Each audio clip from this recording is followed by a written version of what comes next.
Anak, ano nangyari sa'yo? Bakit ka umiiyak na naman? Inaway po ako ng mga kalaro ko, Nay. Tinutokso na naman po nila ako na pangit at may lahing halimaw. Yun lang ba ang ginawa nila sa'yo? O may mas malala pa ron?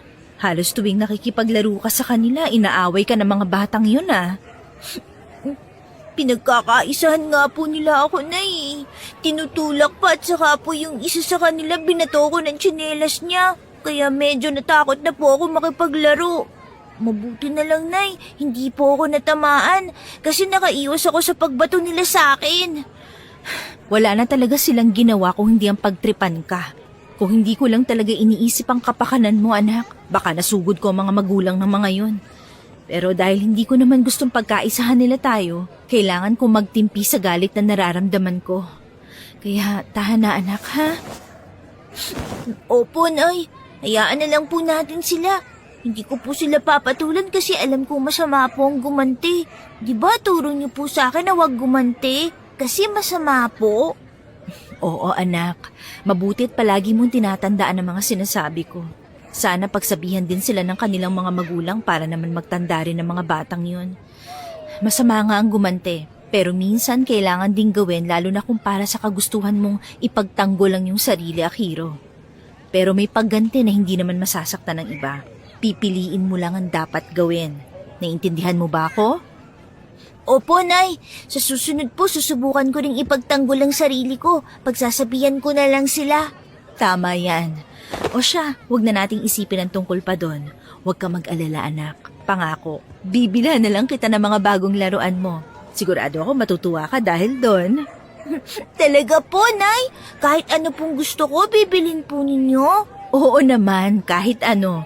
May naisip ka na bang bibilhin mo? Sigurado ako marami-rami ang maililista mo bago tayo makapunta sa bayan.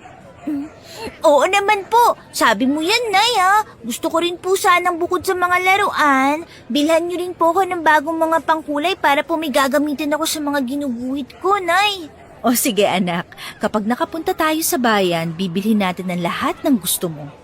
Lumapit ka nga rito, anak. Pupunasan ko rin yung mukha mo dahil naghahalo na ang luha at sipon mo. Nanay naman eh. Wala po kaya. Biro lang naman eh. Basta ang gusto ko lang, maging masaya ka. Sana sundin mo na rin ang mga sinasabi ko sa'yo noon pa na huwag ka na makikipaglaro sa mga batang yun. Baka sa susunod, awayin ka ulit nila at pagkaisahan. Baka mas malala pa sa nangyari sa'yo ngayon ang gagawin nila sa susunod.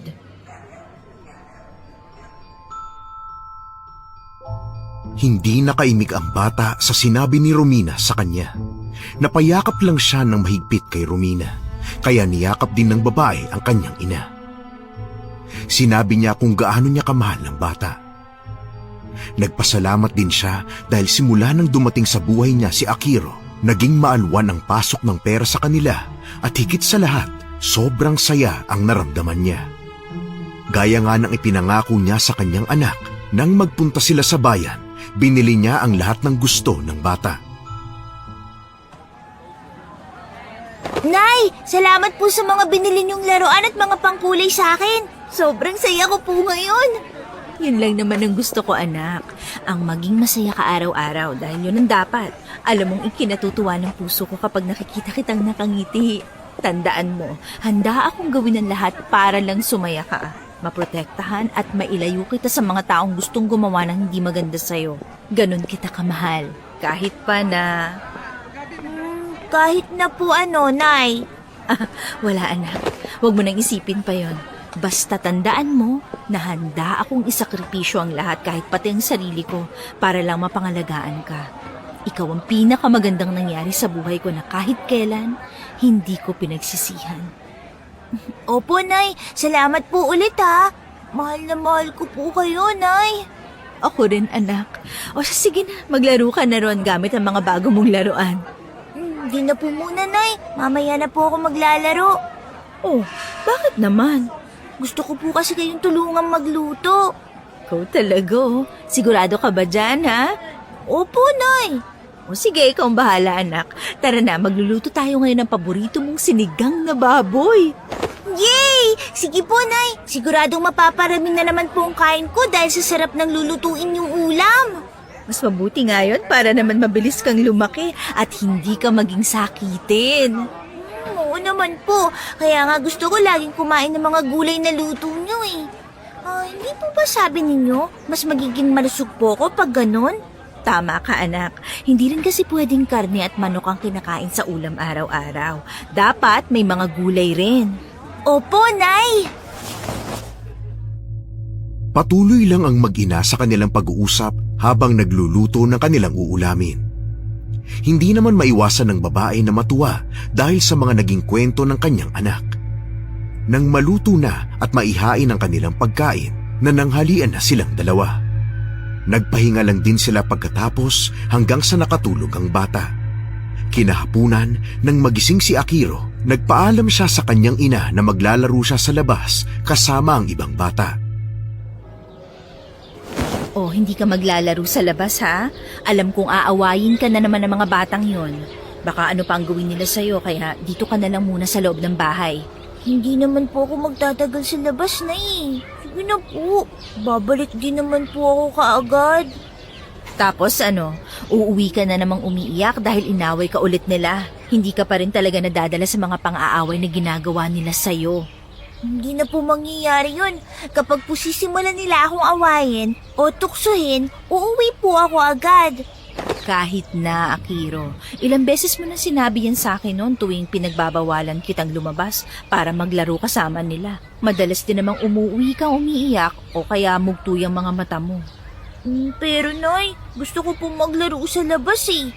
Kapag inaway po ulit nila ako, pangako po, hindi na ako ulit makikipaglaro sa kanila. Sige na po, Nay. Payagan niyo na po ako.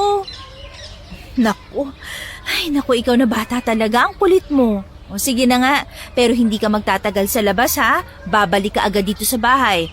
Ayoko ring umuwi ka rito ng umiiyak, Akiro. Nagkakaintindihan ba tayo, ha? Opo, Nay! Yay! Lalabas na po ako. Sige, anak. Mag-iingat ka sa labas, ha? Opo, Nay! Tiningnan lang ni Romina ang kanyang anak na kumakaway pa sa kanya habang palabas ng kanyang bahay. Napangiti na lang ang babae dahil kahit may katigasan ng ulo ang bata, alam niyang sobrang sayang ibinibigay sa kanya ni Akiro. Nanatili na lang siya sa kanilang bahay noon at inabala ang kanyang sarili sa pagbabasa ng libro habang hinihintay ang kanyang anak. Hindi nga niya namalayan ng oras hanggang sa biglang dumating na ang bata.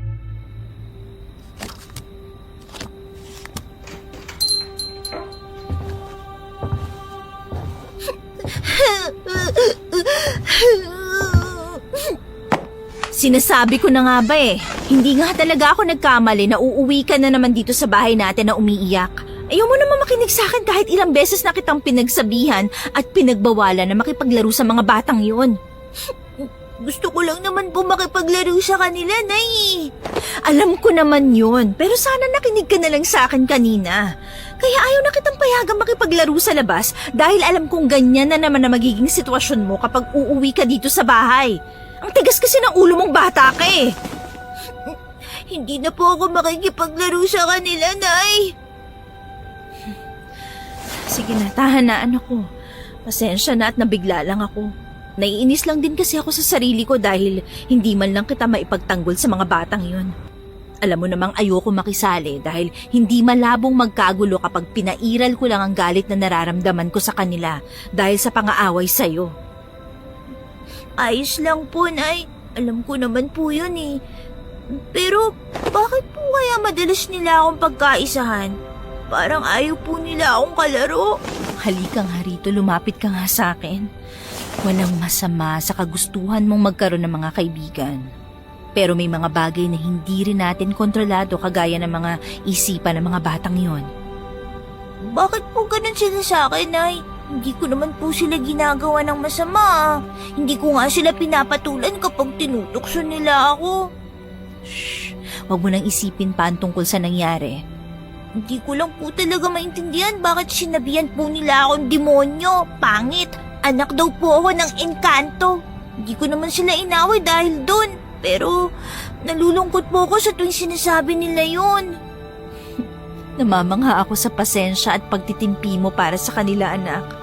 Pero sana maisip mo rin na hindi natin pwedeng ipilit sa iba na magustuhan nila tayo at piliing maging kaibigan nila. Minsan kung ayaw sa'yo ng isa o maraming tao, mas mabuti na lang din na matuto tayong ayawan at hayaan din sila. Sige po, Nay. Kung ayaw po nila sa akin, ayoko na rin po sa kanila. O siya, ang mabuti pa. Kunin mo na lang doon ang mga pangkulay mo at papel. Gumuhit ka na lang para naman mas maging magaling ka pa sa pagguhit. Sa bagay na yun mo na lang muna ituon ang pansin mo. Sige po, Nay. Kukunin ko na po. Sige, at panonoorin kita habang nagdo-drawing. Sige po. Tingnan niyo po, oh. Yung ibang dinrawing ko. Maganda po ba? Bakit ganyan ang mga ginuguhit mo? Mukhang mahilig ka sa mga halimaw na may mapupulang mga mata. Hindi ko po alam. Masaya lang po ako kapag ganyan ang dinodrawing ko. Bakit naman, anak? Hindi ko rin po alam eh. Madalas ko lang pong napapanaginipan ng halimaw na to kaya isipan kong iguhit na lang po. Napapanaginipan? Opo, Nay. Kinakausap ka ba ng nilalang na yan sa panaginip mo, Akiro? Hindi naman po. Nakikita ko lang ang pula niyang mga mata na nakatingin sa akin. Nasa harapan ko lang po sila pero wala naman po silang ginagawa sa akin. Hindi nga nagsasalita at nakikipagtitigan lang talaga sa akin eh. Akiro, nagsasabi ka ba ng totoo? Opo, Nay. Bakit po? Wala naman. Tigilan mo na yung pagguhit mo sa halimaw na yan, ha? Ito ang huling beses na makikita kong gumuguhit ka ng mga nilalang na yan dahil kung uulitin mo pa, itatapon ko lahat ng mga pangkulay mo. Bakit naman po, Nay? Hindi naman po totoo ang mga to kaya... Sundin mo na lang ang sinasabi ko, Akiro. Hindi maganda sa isang batang tulad mo na ganyan ang mga ginuguhit. Isa pa, kalimutan mo na ang napapanaginipan mo dahil ayoko makakaapekto pa yun sa'yo. Naintindihan mo ba ako, ha? Sige po, Nay. Hindi na po ako magdodrawing ng mga ganito. Mabuti pa nga, anak. Ibang bagay na lang ang iguhit mo at huwag ang mga halimaw na yan, ha? Opo. Sige na. Akin na muna ang mga papel na to para hindi mo na makita ang mga nakaguhit dito. Sige po, Nay. Ito po. Maiwan na muna kita rito, ha? Itatago ko lang tong mga to. Babalik din ako agad. Matapos na itago ni Romina ang mga papel na may guhit ng mga halimaw, bumalik din kaagad siya sa tabi ni Akiro. Nang naroroon na siya, pinagmasdan lang niya ang bata. Nababahala siya dahil sa mga sinabi ng bata, pero ipinasawalang bahala na lang muna niya. Napapangiti na lang si Romina sa tuwing napapanguso si Akiro na noon ay seryoso sa kanyang pagguhit. Ilang sandali pa, nagulat na lang si Romina nang magtanong sa kanya ang bata. Nay, bakit po ba ganito ang itsura ko? Kakaiba po ang itsura ko sa iba kong mga kalaro eh. Mahaba po ang buhok at kulay puti pa. Kaya po madalas din akong tinutokso ng demonyo o engkanto at saka sa kulay asul ko ring mata eh. Hindi naman po ganito ang itsura nyo. Kanina po ba ako nagmana? Huwag mo nang isipin ang bagay na yun, anak. Kung naiiba ka man sa mga batang nakakalaro mo, yun ay dahil espesyal ka. Wala kang dapat ikahiya at hindi mo dapat kinukwestiyon ang pagkatao mo dahil lang doon. Tandaan mo, kahit ano pang itsura mo, mahal kita dahil anak kita. Yun naman ang importante, hindi ba? Opo, Nay. Mahal ko rin po kayo. Mabutit na intindihan mo, anak. Tungkol sa buhok mo, alam mo naman ang dahilan bakit hindi natin ginugupit yan, di ba? Opo. Pero bakit po ba nagkakasakit ako pag ginugupit ang buhok ko? Hindi ko rin alam, anak eh. Pero hayaan mo na. Ang pogi mo nga tingnan dahil sa buhok mo eh. Nani, talaga palagi na lang akong binubola. Hindi kaya. Totoo naman ang sinasabi ko ah. Kasi po nanay kita eh. Nay? Bakit? May problema ka ba, anak? May sasabihin sana ako sa inyo, kaya lang baka magalit po kayo sa akin. Ano naman ang sasabihin mo? Hindi ako magagalit sa'yo, anak. Tungkol po dun sa drawing na halimaw. Ang totoo po niyan, Hindi ko lang po napanaginipan yun, Nay. Anong ibig mong sabihin, Akiro? Isang gabi po kasi nagising ako dahil naiihi po ako. Mahimbing na ang tulog niyo kaya hindi ko na po kayo ginising. Nagpunta na po ako kaagad sa banyo natin para umihi. Habang nasa loob ako ng banyo, may napansin ako mapupulang mga matang nakasilip sa bintana ng banyo. Natakot ka ba sa nilalang na yon? Hindi po. Nagtaka nga po ako dahil hindi ako nakaramdam ng takot sa kanya. Nakipagtitigan pa nga po ako sa mapupulang mga mata na yon. Anong sumunod na nangyari? Hindi ka ba niya kinausap? Sinabi niya lang po na wag daw ako matakot sa kanya dahil hindi naman niya ako sasaktan. Kakaiba po ang boses niya. Yun lang bang sinabi niya sa'yo, anak? May iba pa ba siyang binanggit sa'yo? Akiro, nagpakilala ba siya sa'yo, ha? Hindi po siya nagpakilala sa akin, Nay. Nagsabi siya na darating po ang araw na makikilala ko raw po kung sino po talaga siya. Hindi daw po siya tumigil na bantayan at gabayan ako. Pero huwag kayong mag-alala, Nay. Hindi po ako naniniwala sa kanya. Saka hindi po ako sasama sa kanya kapag inaaya niya po ako. Tama yan, anak. Huwag ka basta magtitiwala sa nilalang na yon. Sa akin ka lang makinig dahil ako nakakaalam ng mga bagay na ikabubuti mo. Naiintindihan mo ba ako, Akiro, ha? Opo, Nay. Basta kapag nangyari ulit ang ganon, sabihin mo agad sa akin dahil ayoko mapahamak ka. Baka may ibang balak sa'yo ang nilalang na yon. Mas mabuti nang alam ko palagi ang tungkol sa kanya, ha? Sige po, Nay. Anak, para hindi ka nabalikan ng nilalang na nakausap mo, gusto mo bang umalis na muna tayo dito sa bahay? Saan naman po tayo pupunta kung aalis tayo dito sa bahay natin, Nay? Naisip ko sanang pupunta tayo kay Tia Igna at doon na muna tayo titira sa kanya. Hindi na po ba tayo babalik dito sa bahay natin, Nay? Babalik naman tayo dito kapag nasiguro ko na ring ligtas ka sa nilalang na yon lalo na at may masama akong kutob sa kanya. Ayos lang ba yun sa'yo, ha? Ayos lang naman po sa akin, Nay. Kailan po ba tayo aalis? Hayaan mo, sasabihin ko agad sa'yo kapag napag-isipan ko kung kailan tayo pupunta kina Tia Igna. Sige po, Nay. Basta sa ngayon, huwag ka muna makikipaglaro sa mga bata sa labas. Huwag ka na maglilihim sa akin lalo na kung tungkol sa nilalang na yon. Naintindihan mo ba ako, Akiro? Opo, Nay. Hindi nawala ang pangamba ni Romina na baka bumalik ang nilalang na tinutukoy ni Akiro. Natatakot din ang babae na baka dumating ang araw na magugulat na lang din siya na may gagawin itong masama sa kanyang anak. Isang dapit hapon, nagulat si Romina na sumugod sa bahay nila ang lola ng isa sa mga kalaro ni Akiro. Sobrang galit ang nasabing matanda kaya hinarap siya ni Romina. Sinabihan niya rin ang anak na huwag nang lumabas ng bahay. Ano ginagawa niyo sa apo ko? Sigurado akong kayo ang may pakana kung bakit nagkakasakit siya ngayon. Hoy babae, alam kong kinukulam mo ang apo ko dahil gusto mong gantihan dahil inaway niya ang anak mo. Magdahan-dahan po kayo sa pagbibintang niyo, Lola Imang. Hindi po totoo na mangkukulam kami ng anak ko. Wala kaming kinalaman kung bakit nagkakasakit ang apo niyo. Hindi ako naniniwala sa'yo. Ilabas mo ang anak mo na isang halimaw! Huwag niyong tatawaging halimaw ang anak ko. Hindi siya ganon. Hindi? Kaya pala naiiba siya sa lahat. Malay ba naming may lahi pala talaga siyang engkanto o mas malala pa ay aswang? Sumusobra na po kayo sa anak ko. Hindi lang ang apo mo ang masama, pati pala kayo kahit na matanda na kayo. Umalis kayo rito sa lugar na to. Mga salot kayo lalo na yung anak mo. Mangkukulab! Makakapit bahay!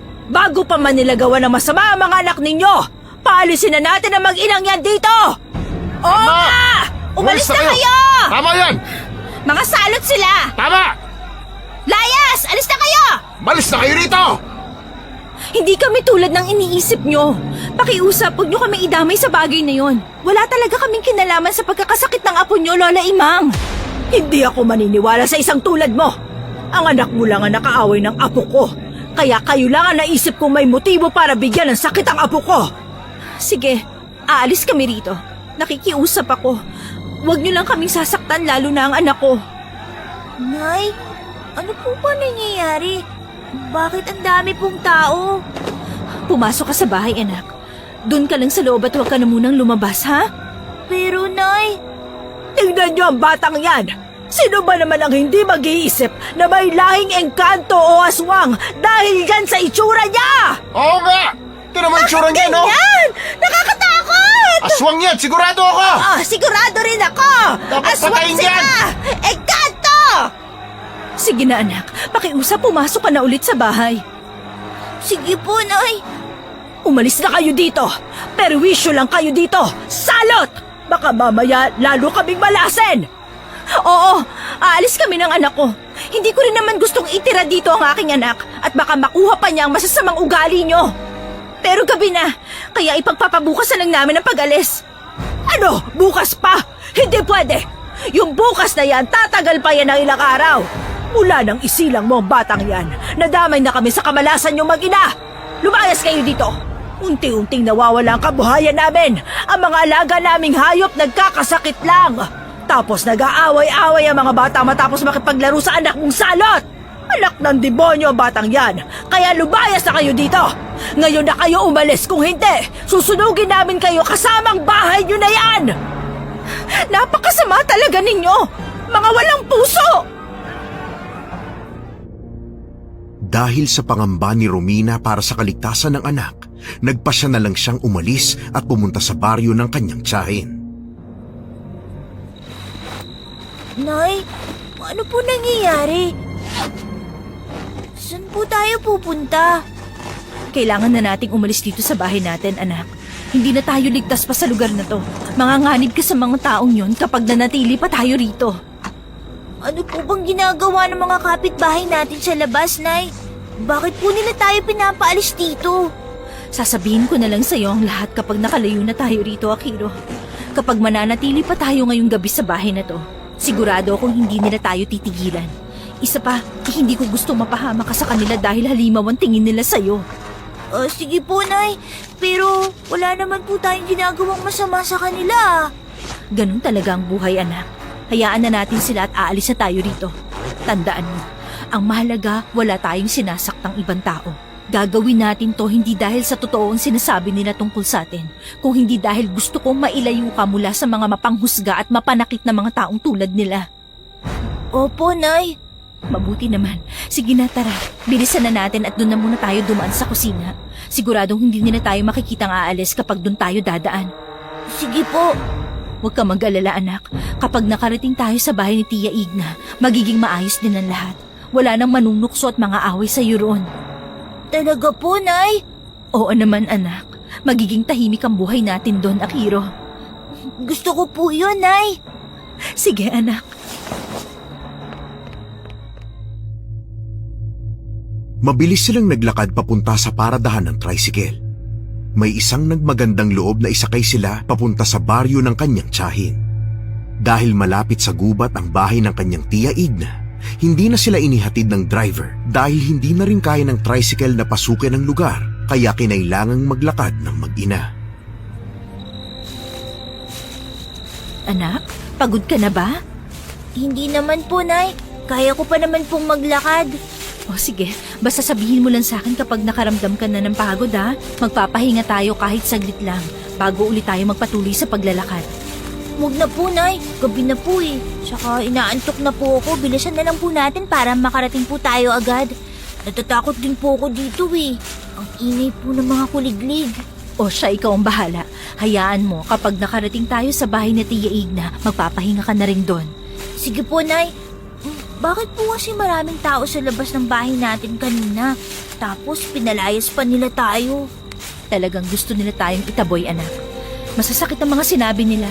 Pero hayaan na lang natin. Mas mabuti na umiwas na lang tayo sa kanila kesa masaktan tayo. Dahil po siguro yun sa itsura ko. Sama po talaga nila, Nay. Sumusobra na po talaga sila. Wala naman po tayong ginagawang masama sa kanila. Hindi ko rin po inaaway ang mga kalaro ko. Ako nga palagi nilang pinagkakaisahan eh. Ganun talaga, anak. Hindi lahat ng tao marunong umunawa. Huwag mo nalang isipin pa ang tungkol doon. Simula ngayon, kapag nasa bahay na tayo ni Tia, wala nang mananakit at manunukso sa'yo. Opo, Nay. Nay, pasensya na po ah. Dahil po sa akin, kaya nangyayari ito sa atin. Ikaw talaga, Akiro. Huwag kang mag-isip ng ganun, anak. Dahil wala kang kasalanan. Sadyang hindi lang natin mapipilit ang mga tao na gustuhin tayo. Mas mabuti na nga rin nangyari to dahil nalaman natin na ganun pala ang tingin nila sa atin. Oo nga po, Nay. Salamat po dahil palagi niyo akong pinagtatanggol sa mga tao. Natural lang naman yon dahil anak kita. Hindi ako papayag na saktan ka ng iba dahil hindi nga kita sinasaktan eh. Nay? Ayos na po ba kayo? Kanina pa kasi kayo lingon eh. Saka tingin po kayo ng tingin sa paligid. Bakit po? Wala anak. Basta maglakad ka lang. Para po kasi kayong kinakabahan. May problema po ba, Nay? Wala naman anak. Sinisiguro ko lang na walang nakasunod sa atin. Baka magulat na lang tayo na may sumusunod sa atin na hindi natin kakilala at mapahamak tayo. Ganun po pala. Mukha naman po walang nakasunod eh. Huwag na po kayong mag-alala. Oo naman anak. Huwag mo akong alalahanin.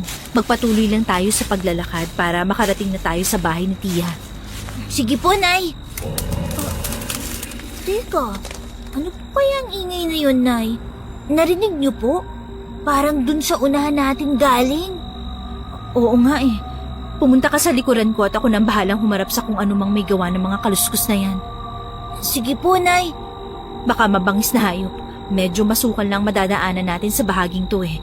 Kaya kailangan nating magdoble ingat, anak. Manatili ka lang sa likuran ko ha. Huwag kang aalis o lalayo sa akin kahit anong mangyari. Opo, Nay. Huwag mong isipin ang bagay na yun, Akiro. Walang mangyayaring masama sa atin dito. Kung mabangis na hayop lang ang makakasalubong natin, maitataboy ko pa kung sakali. Napatigil din sila sa paglalakad at nagmatsyag sa paligid. Inihanda ni Romina ang kanyang sarili. Mahigpit din siyang napahawak sa kamay ng anak na nasa likuran niya. Sakto namang nakaapak siya ng malaking sanga ng punong kahoy, kaya hindi na rin siya nagdalawang isip na kunin yon para gawing armas sakaling may sumugod sa kanila ni Akiro. Dahil tanging buwan lang ang nagsisilbing liwanag nila sa paligid, hindi kaagad nakita ni Romina ang mga nilalang na nasa bandang unahan nila. Maya-maya ay nakakita si Romina ng mapupulang mata na nagkukubli mula sa dilim at nakumpirma niyang aswang ang mga ito nang marinig ang malalakas na pag-angin.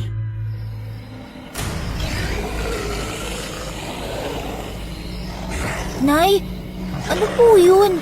Nakakatakot. Huwag kang matakot sa mga aswang na yan, Akiro. Kasama mo naman ako kaya wala kang dapat na ipag-alala. Hindi kita hahayaang mapahamak sa mga nilalang na yan. Aswang? Oo, anak. Minsan na ako nakaengkwentro ng mga ganyang nilalang na nasa anyo na naglalakihang mga aso na may mga nagbabagang mga mata.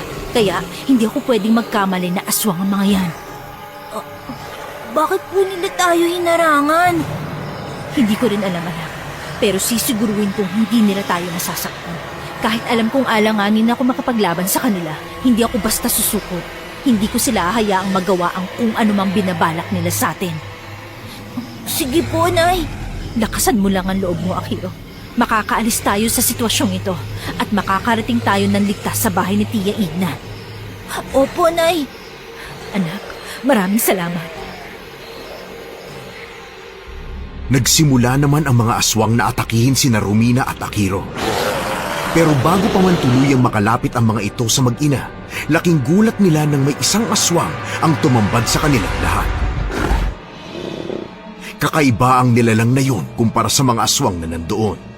Mayroon siyang mahabang buhok na kulay puti, maitim ang kanyang balat at balahibo.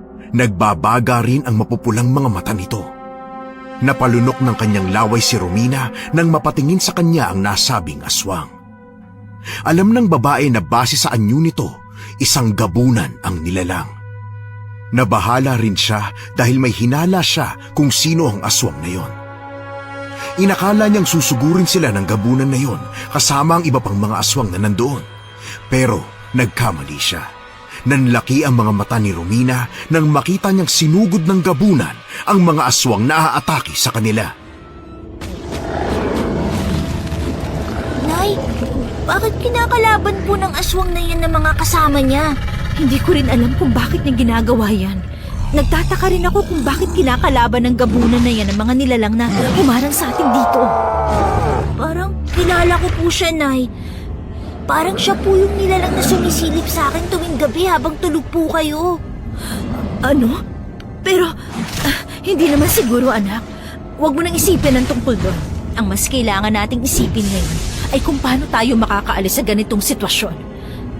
Ano na pong gagawin natin ngayon, Nay? Natatakot na po ako. Umalis na tayo dito. Anak, hindi ko alam. Maghahanap ako ng paraan para makaalis tayo rito.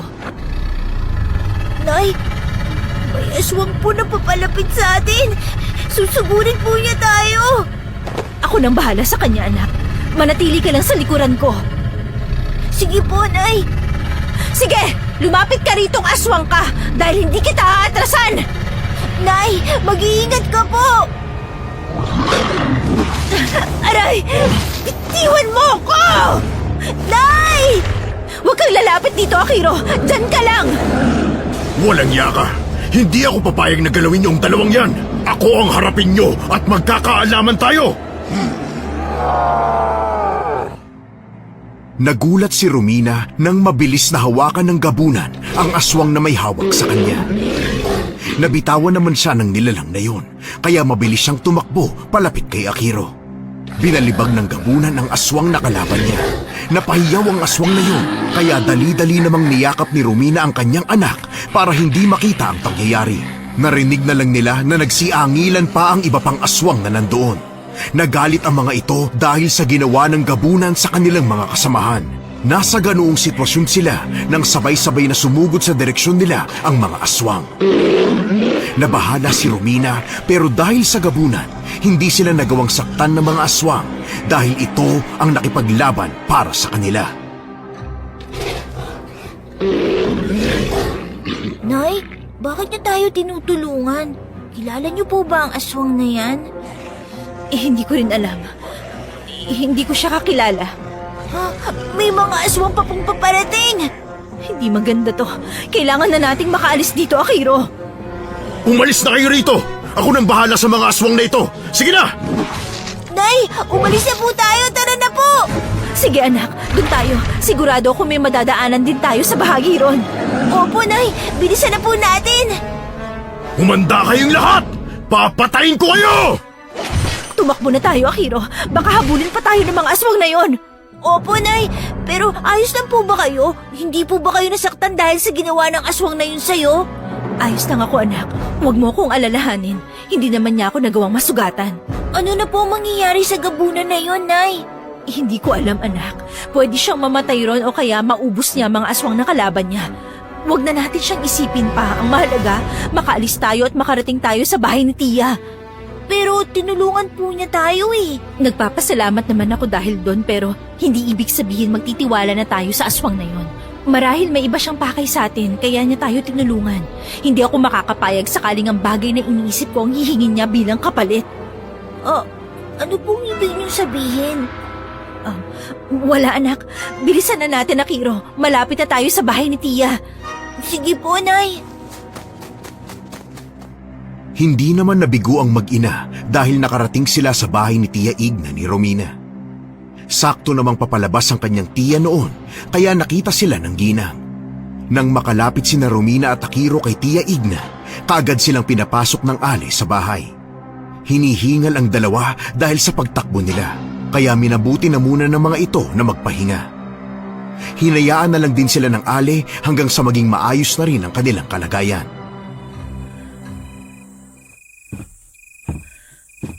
Romina, ano ba nangyayari sa'yo? Gabi na.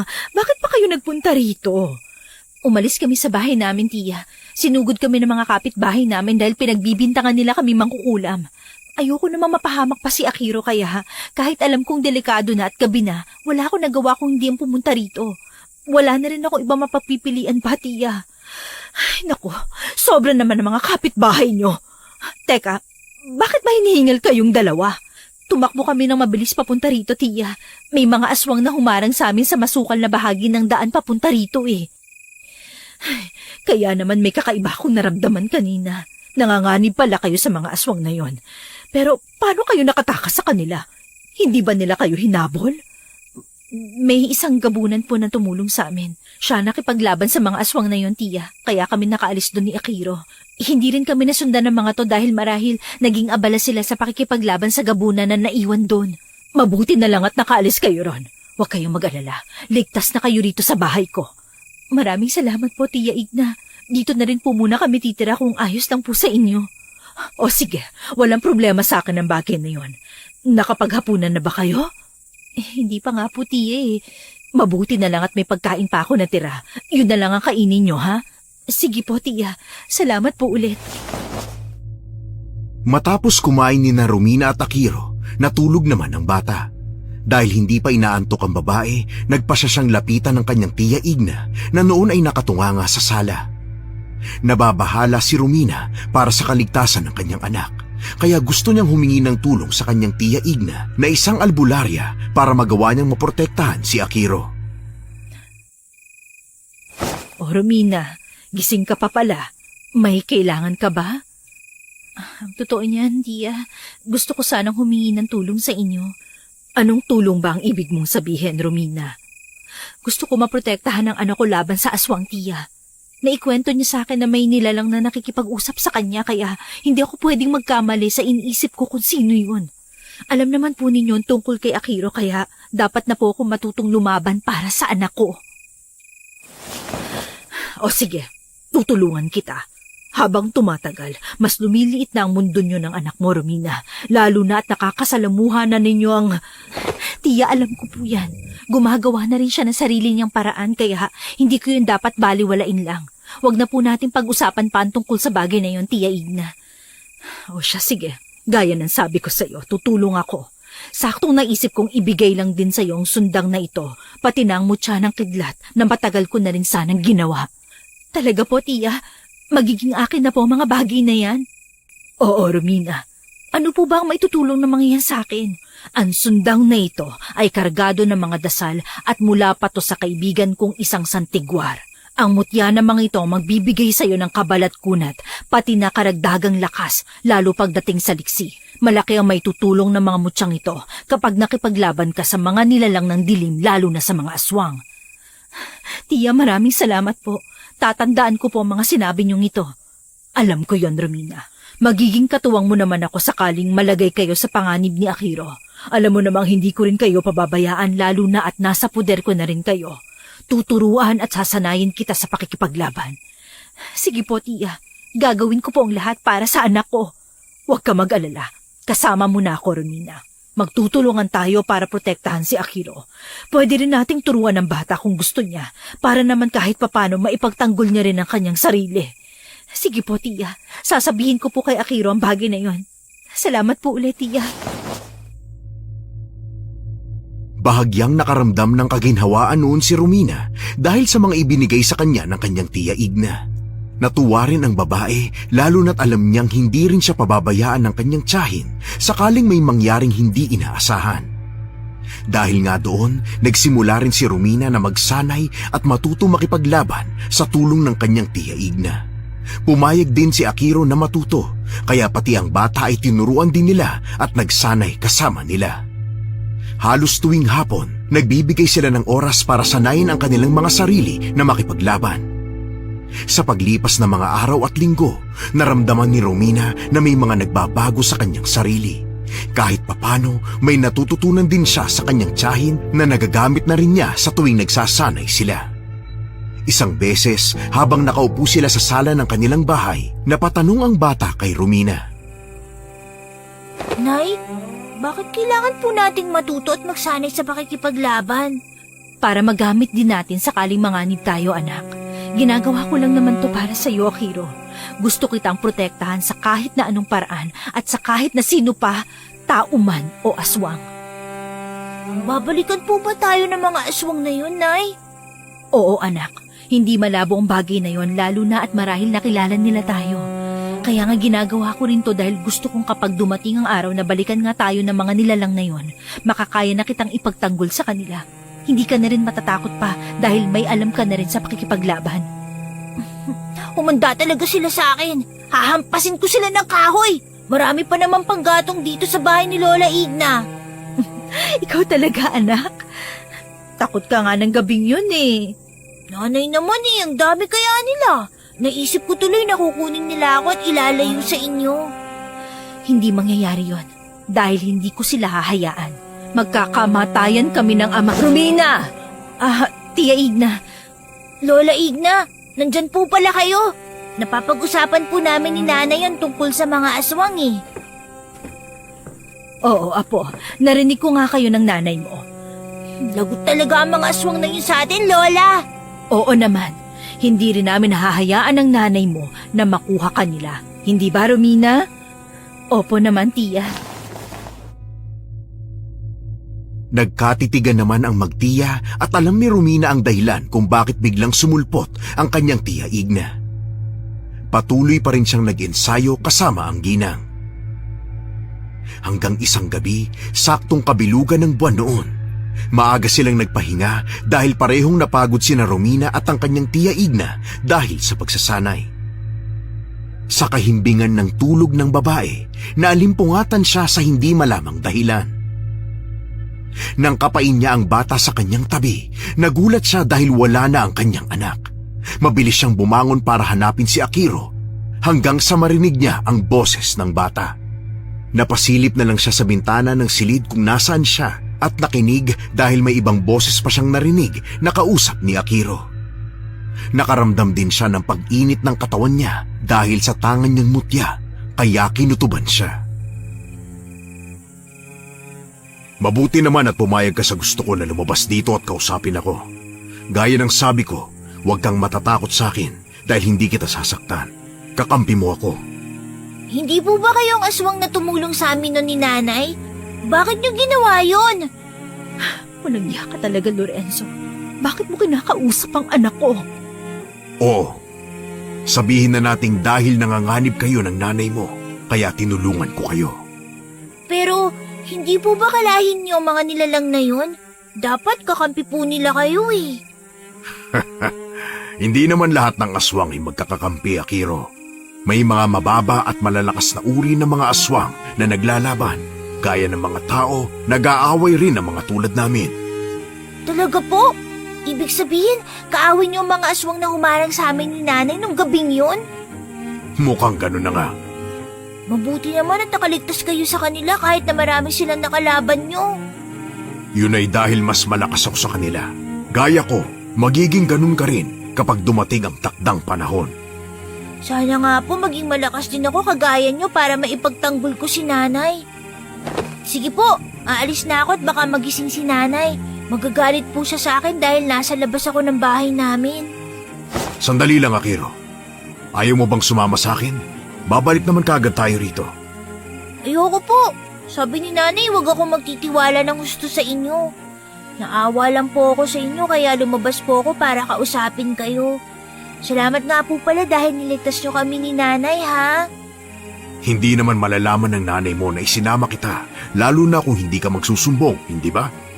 Kahit na po, hindi ako sasama sa inyo. Napakuyom naman ng kanyang palad si Romina dahil sa mga narinig niyang usapan ni na Akiro at ng gabunan. Mas nagiinit ang pakiramdam ng babae dahil sa galit. Kaya kinuha niya ang sundang ibinigay ng kanyang tiya at patakbong lumabas ng kanilang bahay. Alam niyang hindi sasama ang anak niya sa aswang na yon, pero naisip niyang hindi siya dapat makampante dahil baka tangayin nito si Akiro. Napailing na lang din siya dahil naisip niyang sana pagkarinig niya palang ng boses ng aswang ay lumabas na siya. Pero dahil gusto rin niyang malaman ang sasabihin ng nilalang, mas pinili niyang makinig na lang muna. Nang makalabas nga siya ng bahay niya, dumiretso siya sa kinaroroonan ng bata at naabutan nga niya itong may kinakawayan, dahilan para kilabutan siya. Nasa ganoong sitwasyon sila nang may aswang na biglang sumugod sa bata. Napasigaw si Romina pero nagulat siya dahil nakaiwas ang kanyang anak sa nilalang na yon.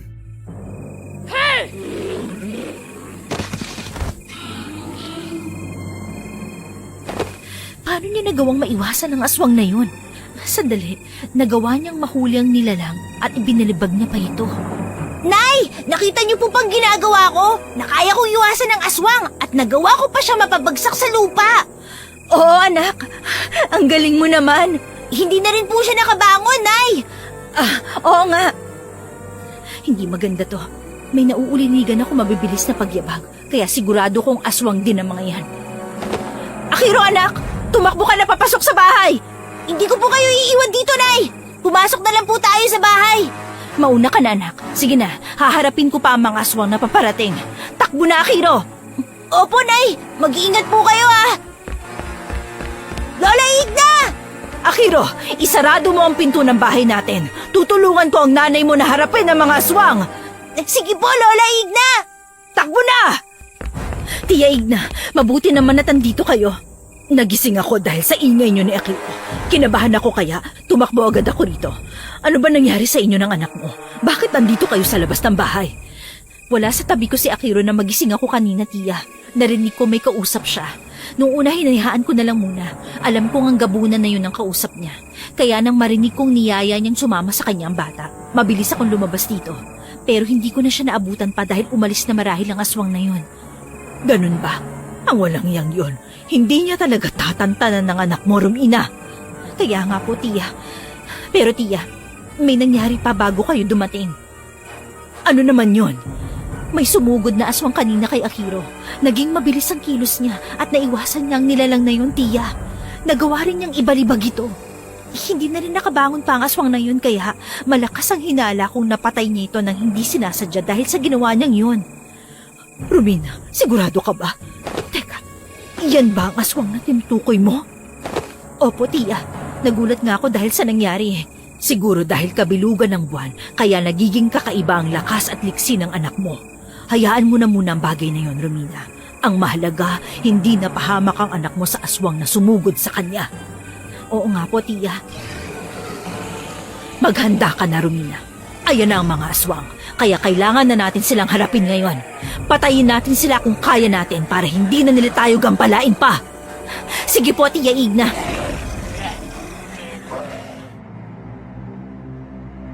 Naging alerto na nga noon ang magtiya at ilang sandali pa ang nakalipas, nagsilabasan na nga ang mga aswang na nasa paligid nila. Pinalibutan ng mga ito ang dalawa, kaya mahigpit namang napahawak sa sundang niya si Romina at ganun din si Tia Igna sa hawak nitong itak. Nagulat pa sila dahil hindi nila inaasahan ang dami ng bilang ng mga ito. Napamura na lang ang magtiya nang sabay-sabay silang sugurin ng mga nilalang. Dahil alam nilang may laban sila sa mga ito, hindi sila nagdalawang isip na makipagsabayan sa mga pag-atake sa kanila ng mga aswang. Tia, kauri po ng mga aswang na tong humarang sa amin ng gabing papunta kami rito sa bahay niyo. Sigurado ka ba, Romina? Opo, Tia. Kung ganun, pagkakataon na nating bumawi sa ginawa nila sa inyo ng gabing yon. Sige po, Tia. Umanda kayo. Hindi kayo magtatagumpay sa kung anong binabalak nyo. Dadaan muna kayo sa mga bangkay namin bago nyo makuha ang bata. Malakas ang kutob kong siyang dahilan kung bakit kayo naririto. Kung inaakala nyo hindi ko kaya makipaglaban sa inyo, pues, nagkakamali kayo. Tapusin na natin sila, Romina. Simula ngayon, dapat masanay ka ng pumatay ng mga aswang para maprotektahan mo ang anak mo. Hindi habang buhay, magiging duwag ka lang. Tandaan mo, halang ang kaluluwa ng mga yan. Kaya hindi rin sila dapat binubuhay pa. Opo, Tia Igna. Magiging matapang po ako para kay Akiro. Tama yan, Romina. Sige na, lalabanan natin ang mga aswang na to hanggang sa magawa natin sila mapabagsak at maubos. Sige po, Tia.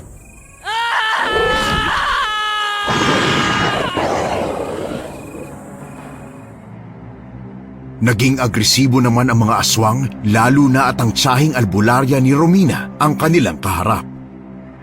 Hindi naman nawala ang pag-iinit na naramdaman ni Romina dahil sa mga aswang na kaharap nila ng kanyang Tia Igna. Naging mabilis ang kilos ng magtiya at hindi nila tinitigilan ang pag-atake sa mga nilalang. Ngunit walang tigil din ang pagsugod ng mga ito sa kanila. Bawat aswang na lalapit noon kay Romina ay tinataga niya ng kanyang sundang. Ganon din ang kanyang Tia Igna na nagagawang magpabagsak ng mga nilalang gamit lang ang kanyang itak. Romina, mag-iingat ka. Hindi tayo dapat makampante kahit pa alam nating nakakaya natin silang masugatan at mapabagsak. Alam ko po yun, tiya. Gagawin ko po ang lahat na makakaya ko para masugatan at mapatay ang mga aswang na to. Sige lang, Romina. Mas mabuti nang sila ang mapatay natin kesa tayo ang magawa nilang patayin. Opo, tiya. Huwag kayong mag-alala. Hindi ko hahayaang mangyari ang bagay na yun sa atin. Sige, Romina. Tatapusin namin kayong lahat. Humanda kayo. Tiya, ang dalawang aswang papasugod sa inyo. Salubungin mo sila at ako na ang bahala sa isang ito. Sige, Romina. Kayong dalawa, hali kayo rito. Gigilitan ko yung mga leeg nyo hanggang sa bumulwak ang mga dugo nyo, mga hayop kayo! Ikaw naman, tatagayin ko ang braso mo. Puputulin ko yan! Huwag kang magdadalawang isip na patayin sila, Romina. Isipin mo ang anak mo, kaya dapat tuluyan sila. Opo, gagawin ko ang lahat ng nararapat sa mga aswang na to. At yun na yung patayin at ubusin sila! Sige, aalalay ako sa'yo, Romina! Patuloy na nakipaglaban ang Magtiya sa mga aswang doon.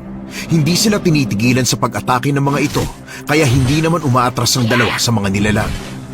Namamangha naman si Romina dahil habang tumatagal ang pakikipaglaban nila sa mga aswang, nararamdaman niya ring nadadagdagan ang kanyang lakas, lalo na ang kanyang liksi. Hindi rin siya nagagawang masugatan ng mga aswang na kalaban nila dahil nakakaiwas siya sa bawat pag-atake ng mga nilalang. Nagugulat na lang ang mga aswang dahil sa tuwing sinusubukan nilang masugatan si Romina, wala man lang naging epekto sa kanya ang kanilang mga mahahabang kuko. Napangisi si Romina.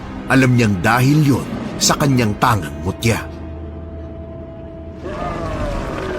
Tiya Igna, mukhang nanghihina na ang mga nilalang na to.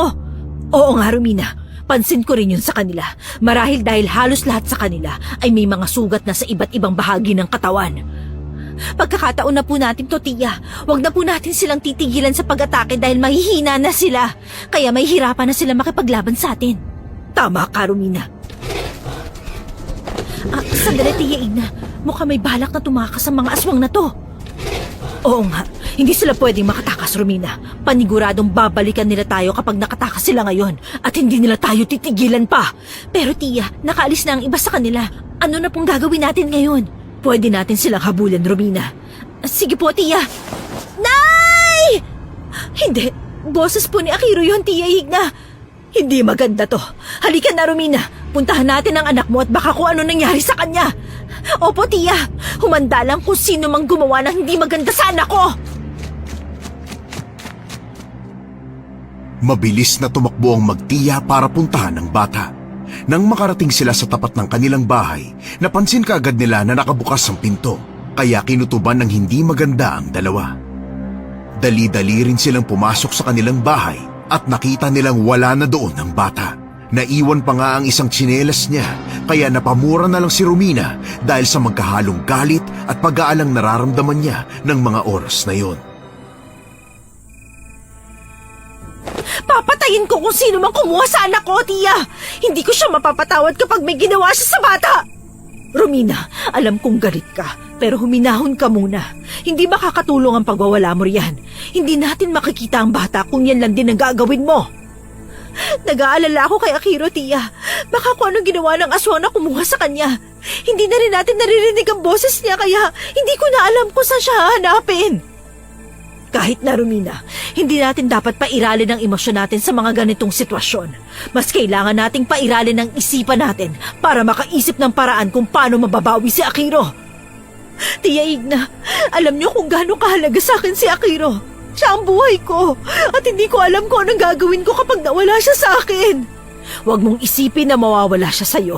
Magpakatatag ka at maging matapang ka para sa kanya. Mababawi natin si Akiro. Tulungan niyo ako mabawi ang anak ko, tiya. Nakikiusap ako sa inyo. Oo, Romina. Gagawin ko ang bagay na yon. Huwag ka nang umiyak pa. Sige po, tiya. Ano pong gagawin natin ngayon? Saan po natin hahanapin si Akiro? Ang mabuti pa, suyurin natin ang gubat. May kutob akong posibleng doon din pupunta ang mga aswang na yon. Hindi tayo titigil sa paghahanap sa bata hanggat hindi natin nalalaman kung nasan siya at hindi natin siya nababawi sa mga kumuha sa kanya. Opo, tiya. Salamat po. Huwag lang sila magkakamaling saktan ng apo ko. Hindi ko sila bubuhayin kapag ginawa nilang bagay na yon. Handa ako makipagpatayan sa mga hayop na yon kapalit ng kaligtasan ng apo ko. Gaya ng napag-usapan ng Magtiya, patakbo na silang nagpunta sa gubat. Naging alerto pa rin naman sila lalo na at naisip nilang baka tambangan sila ng mga aswang doon. Nang nakarating nga sila doon, nabuhayan naman ng loob si Romina nang marinig niya ang sigaw ng kanyang anak. Alam niyang hindi lang kalayuan ang pinagmumulan ng sigaw na yon, kaya hindi na sila nagdalawang isip na puntahan at sundan ito. Binilisan nila ang kanilang pagtakbo hanggang sa nakarating sila sa gitna ng gubat. Ngunit nakarinig din sila ng mga pag-angil doon. Oh, Romina, tingnan mo ron. Hindi ba't si Akiro yon? Tama po kayo, Tia Igna. Ang anak ko nga yan. Teka, ano nangyayari sa kanya? Bakit nakikipaglaban siya sa mga aswang? Alamin natin sa anak mo ang tungkol doon, Romina. Lapitan na natin siya, tulungan, bago pa man siya mapahamak sa mga aswang na kinakalaban niya. Hindi, Tia, ang gabunan. Hindi niya pwedeng makuha ang anak ko. Tara na, Romina. Bilisan na natin. Opo, Tia. Hindi ako papayag na ilayo niyo ako kay nanay! Lalabanan ko kayo, mga aswang kayo! Akiro, anak! Nay! Lola Igna! Mabuti naman po, nandito na po kayo! Huwag kang mag-alala, anak. Ligtas ka na. Nandito na kami ni Tia Igna. Hindi namin nahayaang makuha ka ng mga aswang na to. Kami na bahala sa kanila, Akiro. Oo nga po. Maghanap ka ng mapagtataguan mo at kami ng nanay mo makikipaglaban sa mga ito. Ayoko po! Gusto ko rin po makipaglaban sa mga aswang! Di po ba may kakaibang lakas at bilis na ako ngayon? Nakaya ko na rin po pabagsakin ng iba sa kanila! Nay! Payagan niyo na po ako lumaban! O sige, anak. Kung yan ang gusto mo, aalalayan ka namin ni Tia Igna. Romina, sigurado ka ba sa gusto mong mangyari? Posibleng mapahamak ang anak mo dahil doon. Hindi ko po siya pipigilan kung yun ang gusto niya, Tia. Aminin man natin o hindi, tama naman po siya. Kaya niyang pabagsakin ng ibang aswang bago pa man tayo makarating dito. Sapat na yun para sabihin kaya niya makipaglaban. O sige na nga, basta alalayan natin ang bata. Apo, kapag naalangan ka, sumigaw ka lang, ha? Opo, Nay, Tia Igna! Huwag niyo na po ako masyadong alalahanin! Hindi na nakaimik pa ang magtiya sa sinabi ng bata. Wala na rin silang nagawa pa dahil hindi rin nila napigilan pa si Akiro. Nagsimula naman silang sumugod noon sa mga aswang. Pinagtulungan nilang atakihin ang mga nilalang. Sinusugod naman ni Romina ang gabunan. Hindi na nagdalawang isip ang magtiya na patayin ang mga nilalang na nagagawang sugatan ng bata. Namangha pa sila dahil nakikipagsabayan din si Akiro sa kanilang mga galaw. Hindi makapaniwala si Romina na nagagawa ng bata. Pero kahit na ganun, hindi siya naging kampante, lalo na at medyo marami ang aswang na kalaban nila. Ibigay mo na sa akin ang bata, Romina. Hindi na sana tayo aabot pa sa ganito kung hinayaan mo na makuha ko kagad si Akiro. Hindi ako papayag sa gusto mo, hayop ka. Magkakamatayan tayong dalawa bago mo makuha ang anak ko. Dadaan ka muna sa bangkay ko bago mangyari ang gusto mo. Hindi ko gustong umabot tayo sa ganun. Wala akong balak na patayin ka dahil ang gusto ko lang ay ang bata. Alam mo yun noon pa, hindi ba? Oo, alam ko ang bagay na yon. Dahil sa'yo, Lorenzo, naging miserable ang buhay ko noon. Pero nagpapasalamat pa rin ako dahil dumating si Akiro sa buhay ko kaya hindi ko ibibigay sa'yo ang bata. Lumalabas na ang kakayahan ni Akiro, kaya darating ang panahon na itatanong niya sa'yo kung bakit nagiging ganyan siya. Wala akong pakialam. Gagawa ako ng paraan para hindi siya tuluyang lukubin ng sumpang dumadaloy sa kanyang dugo. Humanda ka, Lorenzo! Papatayin ko kayo! Akiro, anak! Hindi, Romina! Ang anak mo! Tingnan mo ang kaya niyang gawin, Romina! Nagulat sina Romina at ang kanyang tiya Igna dahil sa nasaksihan nila.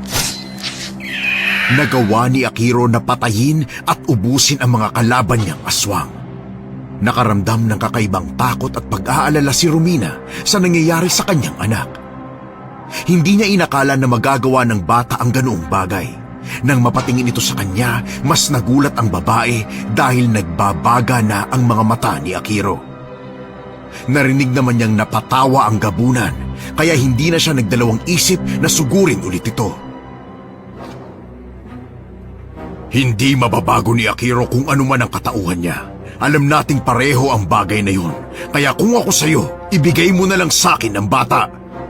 Isang bagay si Akiro para basta mo na lang kukunin sa akin matapos ng ilang taong pag-aalaga at pagmamahal ko sa kanya. Habang buhay kitang kamumuhian! Romina, huwag mo nga hayaang makatakas pa ang aswang na yan.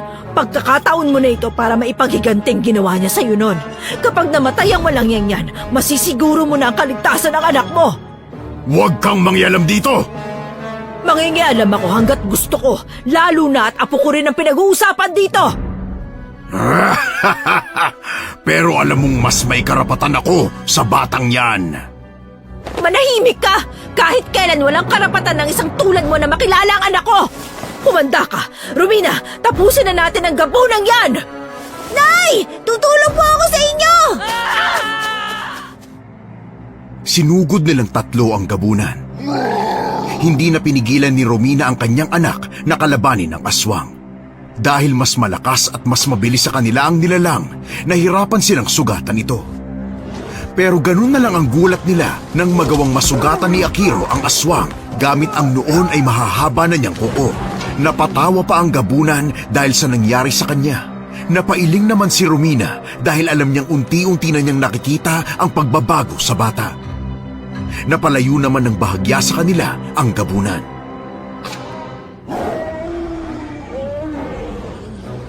Nay, kita po niyo yun? Nagawa ko po sa sugatan. Pero, bakit po humaba ang kuko ko? Pareho na po kami ng kuko ng aswang na kalaban natin, Nay. Hindi ko rin... Huwag ka nang magsinungaling pa sa bata, Romina. Alam mo kung bakit nagkakaganyan siya. Ang mabuti pa ay sabihin mo na lang sa kanya kung ano man ang totoong pagkatao niya. Tumahimik ka! Nay, ano pong ibig sabihin ng aswang na yan? Bakit kilala niya po kayo? Huwag mo siyang pansinin, anak. Huwag kang makinig sa kung ano mang sasabihin ng aswang na yan. Nay, kung hindi ako nagkakamali, kilala ko ang aswang na yan. Iniisip ko po ang tungkol doon. At ngayon, sigurado po akong siya ang nilalang na nakakausap ko dati. Siya ang sumisilip sa akin tuwing natutulog kayo. At siya rin ang napapanaginipan ko. Akiro, Hindi po ba sabi niyo sa akin hindi niyo ako sasaktan? Bakit gusto niyo ako ilayo sa nanay ko? Gaya ng iyong ina, gusto lang din kitang protektahan, Akiro. Hindi kita kayang saktan, kaya hindi ka dapat matakot sa akin. Tama nga po talaga na ikaw ang nilalang na yon. Oo, Akiro. Simulat sa pool, ako nga ang aswang na yon. Kaya pala pamilyar ang boses niyo sa akin na marinig ko to nung gabing niligtas niyo kami ni nanay sa mga aswang. Pero, bakit po niyo ginawa yun? binabalaan kita, Lorenzo. Hindi ako natatakot sa banta mo, Romina. Mas natatakot akong hindi maprotektahan ang bata kapag hindi niya nalaman ang totoo. Hindi mo ba naiisip na marahil ay panahon na para malaman ni Akiro ang katotohanan kung bakit siya naiiba sa lahat? Kung sino ako at ano ang relasyon sa pagitan nating tatlo? Hindi mo sasabihin kay Akiro ang tungkol sa bagay na yon. Papatayin kita, Lorenzo, kapag ginawa mo yon. Tahimik na ang buhay ng bata, lalo nang hindi ka pumasok sa eksena. Tama na, Lorenzo! Nay, Lola Igna, ano po ba talaga ang totoo? Ako ang ama mo, Akiro. Simula nang ipinanganak ka ng nanay mo, hanggang ngayon, nakabantay lang ako sa'yo. Ama, sabi ng nanay ko matagal nang patay ang tatay ko. Kaya paano po kayong tatay ko? Walang iya ka, Lorenzo! Humanda ka! Hindi na nakapagpigil si Romina dahil sa sinabi ni Lorenzo sa bata. Kaya sinugod niya ang gabunan. Napukaw ang matinding galit na nararamdaman ni Romina sa aswang dahil sa ginawa nitong panggagahasa sa kanya noong dalaga pa lamang siya. Sinabi rin ng babae kung anong hirap ang dinanas niya nang ipinagbuntis niya si Akiro dahil sa karahasang ginawa sa kanya ng gabunan. Hindi kita mapapatawad dahil sa ginawa mong to, Lorenzo! Kinamumuhian kita! Huwag mong idamay ang karapatan ng bata na malaman na ako ang ama niya. Ang ama niyang gumahasa sa ina niya! Matagal na panahong nilihim ko ang tungkol sa bagay na yon. Pero, Ngayong alam na rin naman ang anak ko ang tungkol doon. Wala na akong dapat na itago at ikatakot pa. Ang bata lang ang gusto kong makuha, Romina. Alam kong kapag nasa poder ko siya, mas mapoprotektahan ko siya. Sa ano, Lorenzo? Ako ang gagawa ng bagay na yon dahil kailangan ko siyang protektahan sa tulad mo. Kung hindi ako nagkakamali sa hinala ko, mga kasamahan mo rin ng mga aswang na humarang sa amin ng gabing yon at magiging mga sumugod sa amin kanina at ang nakalaban namin dito. Sinadya mo ang lahat ng to, Lorenzo. Oo, tama ka, Romina. Ginawa ko lang yun dahil gusto kong mapalapit sa bata. Pwes, mali ka ng iniisip mo. Tatapusin na kita. Romina, tutulungan na kita. Apo, huwag ka nang sumali pa. Kami na ang haharap sa gabunang ito. Hindi na nakaimik pa noon ang bata. Patuloy na nakikipaglaban si Romina sa gabunan na noon ay umiiwas lang sa kanya. Hindi siya inaatake nito kaya mas nakakaramdam ng galit si Romina. Napatingin pa ang babae sa kanyang anak na nanunood lang habang naglalaban sila ng aswang. Napansin naman niya ang kanyang tiyahin na papalapit na sa kanya. Nang tuluyang nakalapit sa kanila ang ginang, dalawa na silang nakipaglaban sa aswang. Kaya pala madalas na nakakaramdam ako ng kakaiba tuwing gabi. Minamatagan mo pala ang bahay namin at ang bata. Malaki ang pagkukulang at kasalanan ko sa kanya. Kaya kahit sa ganoong pamamaraan ay mabantayan ko naman siya. Hindi kanya kailangan. Kaya kong gabayan at bantayan si Akiro kahit hindi ka pa niya makikilala. Pero dahil sa ginawa mo ngayon, alam kong iisipin niyang ipinagkait ko sa kanya ang katotohanan. Hindi mo nga ba ginawa yun, Romina? Kahit alam mong kakaiba ang bata, hindi lang sa itsura niya, kundi pati sa kanyang kakayahan, pilit mo pa rin binaliwala ang katotohanang isa rin siyang kalahating gabunan. Wala akong pakialam kung ano pa man siya. Alam ko hindi mo nagawang pasukin si Akiro sa bahay namin dahil protektado ang loob niyon mula sa purong mga aswang, kaya humanap ka ng ibang paraan. Hindi apektado si Akiro doon dahil gaya ng sabi mo, kalahati lang ang pagiging gabunan niya. Alam kong lumabas ang bata bago mo siya nakuha, Lorenzo! Oo, tama ka sa iniisip mo, Aling Igna. Pero wala akong ibang balak sa bata, kundi ang mailayo siya sa kapahamakan. Hindi niyo man maintindihan ang dahilan ko kung bakit kailangan ko yung gawin, pero iniisip ko lang din ang kaligtasan niya mula sa ibang aswang na gustong kumuha sa kanya. Kumuha? Anong ibig mo sabihin? May ibang lahi ng aswang pa ang gustong kumuha sa anak natin, Romina. Mga nilalang nakalaban ng angkan namin. Anong uri ng aswang ang tinutukoy mo, Lorenzo? Natigil silang tatlo sa kanilang paglalaban. Magsasalita na sana si Lorenzo tungkol sa aswang na tinutukoy niya. Pero ganoon na lang ang gulat nila nang biglang yumanig ang lupa. Napamura na lang ang gabunan dahil doon. Nangamba naman si Romina at ang kanyang tiya dahil sa naging reaksyon ng gabunan, lalo na at kinutuban silang may hindi magandang mangyayari. Ano nangyayari? Bakit bigla na lang yumanig ang lupa? Hindi maganda ito, Romina. Kung hindi ako nagkakamali, dahil yan sa barasawan, marahil ay paparating na ang mga amalanhig na pinamumunuan ng aswang na yon. Barasawan? Oo, Romina. Sila ang mga nilalang na nakatira sa ilalim ng lupa. Kinakain nila ang ibang aswang at iniaalay sa kanilang kinikilalang Panginoon. Ganun po ba, Tia? Ngayon ko lang nalaman ang tungkol sa mga nilalang na yan, ah. Marahil dahil hindi sa lahat ng oras ay nakakaengkwentro sila ng mga tao. Ano binabalak nilang gawin? Anong kailangan nila at bakit sila susugod dito? Lorenzo, may alam ka ba sa bagay na yon? Gaya ng sabi ko, kalaban sila ng angkan namin dahil pinatay namin noon ang kanilang pinakamatandang pinuno. Bukod sa akin, alam ko kung sino pa ang punteriya nila dito. Sino? Ang anak natin, Romina. Nalaman ng mga aswang na yon na may anak ako, kaya nila binabalak na kunin ng bata para ialay sa kanilang Panginoon. Dahil may dugong gabunan si Akiro, mas magiging malakas sila kapag siya ang ginawa nilang alay. Ito na nga bang sinasabi ko? Madadamay ang bata kahit ano pang paglalayo ang gawin natin sa kanila ng ama niya, Romina. Humanda ka sa akin, Lorenzo, kapag may nangyaring masama sa anak ko! Hindi ko hahayaan yun, Romina. Kaya nga binabantayan ko rin siya dahil ayaw kong makuha at mapahamak siya sa kamay ng mga aswang, lalo na ng pinuno nilang barasawan. Sabihin mo nga sa akin, anong itsura ng barasawan? Para naman kapag nakita ko ang nilalang na yon, hindi ako magdadalawang isip na puntirihin ang hayop na yon. Makikilala mo kaagad siya dahil naiiba ang kanyang anyo kumpara sa kanyang nasasakupan. Kulay putik ang kanyang balat at nagbabaga ang kulay dilaw niyang mga mata. Mabilis siyang gumapang, kaya kailangang mag-ingat sa kanya. Kahinaan nila ang tubig dahil nahahanay sila sa lahi ng amalanhig na siya ring nasasakupan nito. O sige, mabuti na at alam ko kung anong anyo niya. Hindi na ako mahihirapan pa sakaling nandito na ang aswang na yon. Nay! Kaagad na napalingon ang tatlo sa direksyon ng bata dahil sa pagsigaw niya. Nanlaki ang mga mata ni Romina nang makita niyang may mga aswang na papalapit sa kanilang kinaroroonan. Hindi na nawala ang pag-iinit ng buong katawan ni Romina dahil sa nangyayari sa kanila. Nangamba pa sila dahil alam nilang amalanhig ang mga yon. Napakuyom ng kanyang palad si Romina at mahigpit na napahawak sa kanyang sundang. Mabilis siyang tumakbo para salubungin ang bata hanggang sa nakalapit sila sa kanya. Nay! Ang dami po ng mga aswang na yon!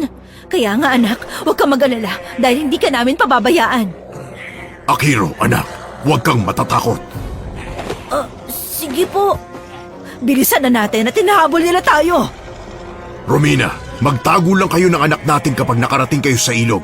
Ako nang bahalang makipaglaban sa mga aswang na yon. Tutulungan kita makipaglaban sa kanila, Lorenzo. Poprotektahan ko rin ang apo ko. Sige, Aling Igna, kayo po ang bahala. Malapit na tayo sa ilog. Romina, mauna na kayo ron. Maghanap kayo na mapagtataguan. Siguruhin yung medyo malapit kayo sa bahaging may tubig para kapag atakihin kayo ng mga aswang, pwede nyo silang hilahin at lunurin. Kami na ang bahalang humarap sa mga aswang. Hindi ko hahayaang magtagumpay ang barasawan na yon sa pakay niya kay Akiro. Aling Igna, puntiryahin niyo ang ulo nila. Baliin o kaya putulin ninyo para hindi na sila mabuhay pa. Sige, Lorenzo. Sa ngayon, magtulungan na lang tayo. Huwag nating pairalin ang galit sa pagitan natin dahil mas mahalaga ang kaligtasan ng bata. Opo, Tia Igna. Mas mabuti pa nga. Sige na, Romina. Tumuloy na kayo ron sa ilog. Tumangon na lang si Romina at kaagad na hinila ang bata patungo sa ilog. Naiwan naman ang kanyang Tia Igna kasama si Lorenzo para harapin ang mga amalanhig na noon ay malapit na lang din sa kanila. Naghanap naman ng mapagtataguan nila ang mag-ina at nagtago na sila roon. Tanaw pa rin sa pwesto nila ang dalawang kasamahan at ang mga aswang na naglalaban. Namamangha naman si Romina dahil sa nakikita niyang pamamaraan ng gabunan sa pakikipaglaban. Bawat amalanhig na lumalapit dito ay walang pagdadalawang isip nitong binabalian at pinuputulan ng ulo gamit ang kanyang mga kamay at mahahabang kuko.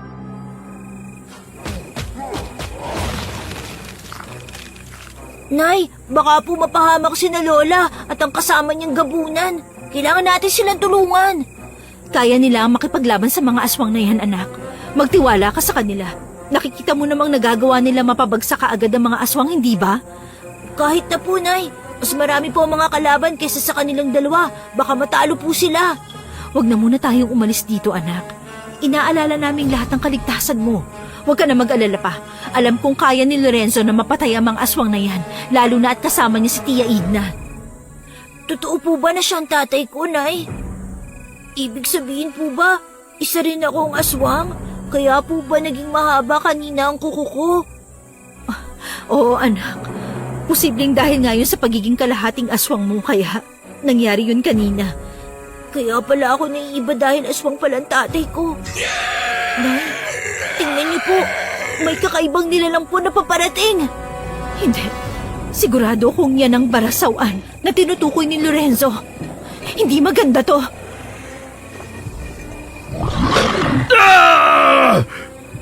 Nay, mukha nanganganib na si Lola at ang tatay ko. Nagawa po siyang sugatan ng barasawan. Kailangan po natin silang tulungan doon.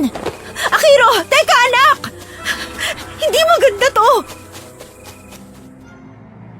Nagulat si Romina dahil sa ginawa ni Akiro. Napatingin na rin siya sa gabunang ama ng kanyang anak dahil pinagtutulungan na ito ng barasawan at ng iba pang kasamahan ng nilalang. Napapahiyaw naman ang gabunan sa tuwing nagagawa siyang sugatan ng mga ito. Napailing na lang si Romina dahil naisip niyang kahit anong lakas pala ng gabunan ay may kahinaan din siya, lalo na at pinagtutulungan siya ng halos 7 mga aswang kasama ang pinuno ng mga ito. Sinundan na lang niya ang bata para tulungan ang kanyang tiya Igna at si Lorenzo na makipaglaban sa mga aswang. Nang makalapit sila sa mga ito, kaagad na tinulungan ni Romina ang gabunan. Romina, nasaan ang anak natin? Sinundan ko lang siya dahil siya mismo ang tumakbo papunta rito. Gusto niyang tumulong sa inyo at wala na akong nagawa pa kung hindi ang hayaan siya. Sana hindi mo siya hinayaang gawin yon. Manganganib ang buhay niya, Romina! Humanda kayo sa akin! Hindi, ang anak ko, naging isa na rin siyang aswang. Hindi ko akalain ngayon mismo ay lalabas ang anyo niya bilang isang gabunan. Tingnan mo siya, Romina. Katulad na siya ng itsura ko bilang isang aswang. Ituon mo ang atensyon mo sa pakikipaglaban, Lorenzo! O sige. Humanda ka sa akin, Sebastian! Alam kong mahihirapan ka ng lumaban pa, Lorenzo. Marami ka ng sugat sa katawan, kaya manghihina ka na. Wala akong pakialam. Hindi mo makukuha ang anak ko. Ang batang aswang na yun pala ang anak mo sa babaeng ito, Lorenzo. Hindi maitatangging likas sa mga gabunang tulad ninyo ang magaling sa pakikipaglaban. Tama ka, Sebastian. Gaya ko, malakas din ang anak ko at alam kong kaya niyang makipagsabayan sa mga tulad niyo. Huwag kang pakampante, Lorenzo. Tapusin na natin ang laban sa pagitan natin. Dahil kapag napatay kita, anak mo naman ang isusunod ko.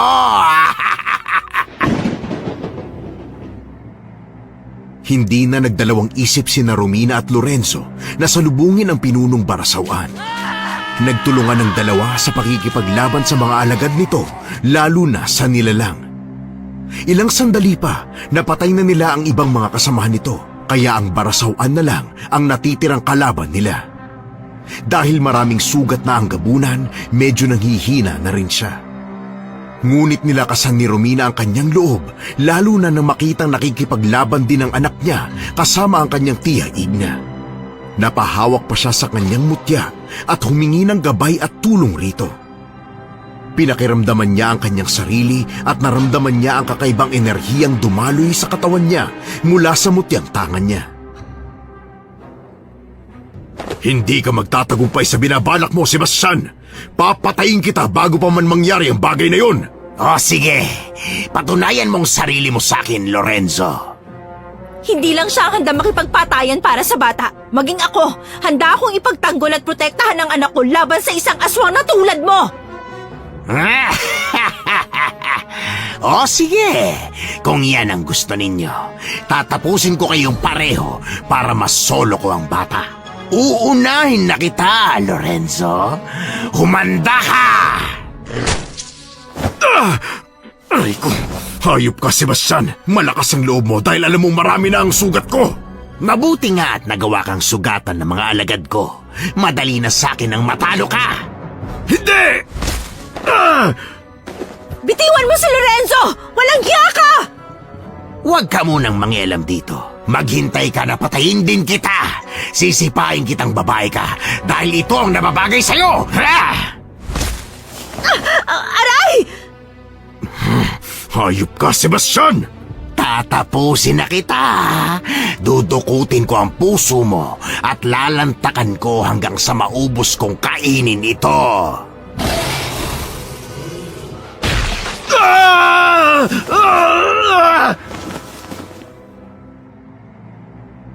Nakaramdam ng galit si Romina dahil sa ginagawa ng Barasawan sa gabunang kasama nila. Napapasigaw na lang noon si Lorenzo dahil bumabaon sa dibdib niya ang mahahabang kuko ng Barasawan. Sinusubukan pang makapiglas ng gabunan pero nahihirapan na rin siya dahil sinasakal din siya ng kanyang kalaban.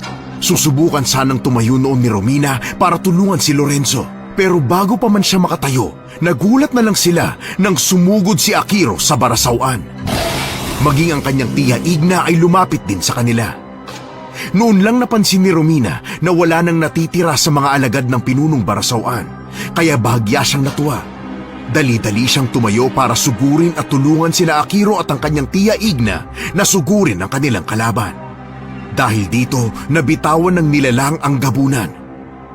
Kaya hinayaan na lang nila ito lalo na at nanghihina na rin si Lorenzo. Ang lakas ng loob niyong pagtulungan ako. Baka nakakalimutan ninyong hindi nga ako nagawang talunin ng gabunang yon. Kaya mahirap din para sa inyo na matalo ako. Matatalo kita! Nagawa man yung saktan ng tatay ko, lalabanan ko naman kayo! Mag-iingat ka, anak! Tuso ang aswang na yan! Huwag niyo po akong alalahanin, Nay, Lola! Hindi po ako papayag na matalo niya! Sinaktan niya si tatay! Umanda siya sa akin! Katulad ka nga ng ama mo, bata. Matapang ka at hindi nag-aalinlangang sumugod. Huwag na nating patagalin pa ang labanang ito. Tapusin na natin ito. Papatayin ka namin nang sa ganon. Wala nang barasawan na mamuhay sa baryong ito. O sige, magkakaalaman tayo. Sumugod kayo at hindi ko kayo aatrasan kahit 3 pa kayo. Humanda ka! Ang gabing ito ang magiging katapusan ng nilalang na tulad mo!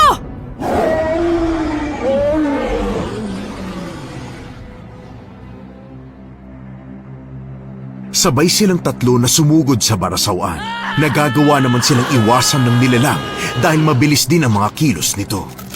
Gumagapang pa ito kaya nahirapan silang habulin ng aswang na kanilang kalaban. Pero hindi sumuko ang 3 at hindi nila tinigilan ang barasawan hanggang sa nagawa nga ni Romina na matagaan ng kanyang sundang ang nilalang. Ganun na lang ang gulat nila dahil hindi man lang ito nasugatan o kaya nasaktan. Kahit hirap naman ang gabunan sa kanyang sitwasyon, sinikap nitong sigawan sina Romina. Hindi niyo siya matatalo sa ganyang paraan. Pugutin niyo ang kanyang ulo at tagayin siya sa bandang dibdib. Lunurin niyo siya sa tubig. Sige, Romina. Sundin natin ang sinabi ni Lorenzo. Paano natin gagawin yun, tiya? Kailangan nating mas lumapit sa ilog at doon makipaglaban. Sigurado akong kapag nagawa nating lunurin siya sa tubig, magtatagumpay tayong mapatay ang barasawan na to. Sige po, tiya. Huwag na tayo mag-aksaya pa ng oras. Sugurin na natin siya! Tapusin na natin ang laban. Naiinip na ako dahil ang hihina ninyo. Humanda ka! Sa huling pagkakataon, muli silang nakipaglaban sa barasawan. Nagulat si Romina nang mabilis na lumundag si Akiro sa barasawan at sinakal ito gamit ang buong lakas niya. Hindi naman nagdalawang isip ang magtiya na sugurin din ang barasawan. Sunod-sunod nilang tinaga ang nilalang sa bandang dibdib nito. Sa pagkakataong yun, napahiyaw ang aswang, lalo na at bumaon din sa bahaging yun ang sundang at itak ni na Romina at tiya Igna. Nang magawa nilang mapaluhod ang aswang, pinagtulungan nila itong hilahin hanggang sa nagawa nilang mailapit sa ilog. Hindi na nakapiglas pa ang barasawan nang malakas siyang itinulak ni Akiro sa tubig. Napahiyaw na lang ito habang unti-unting nalulusaw ang kanyang katawan doon. Hindi! Mga hayop kayo! Hindi!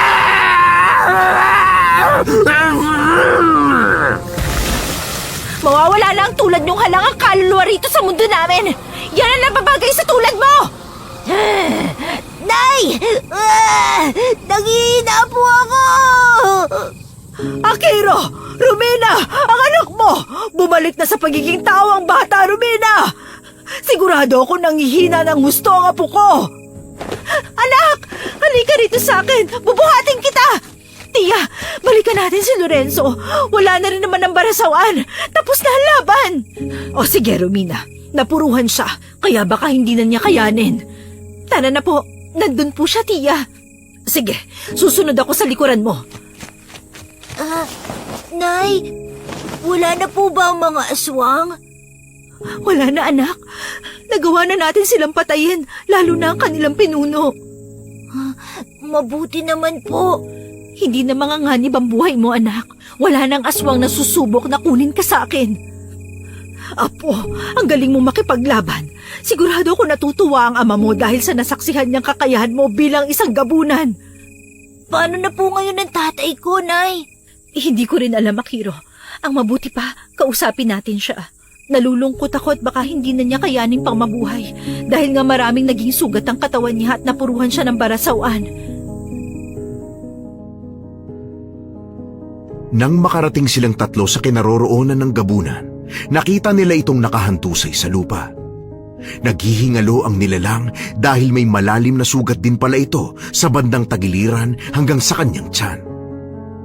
Lumapit naman si Akiro sa kanyang ama at niyakap siya ng bata.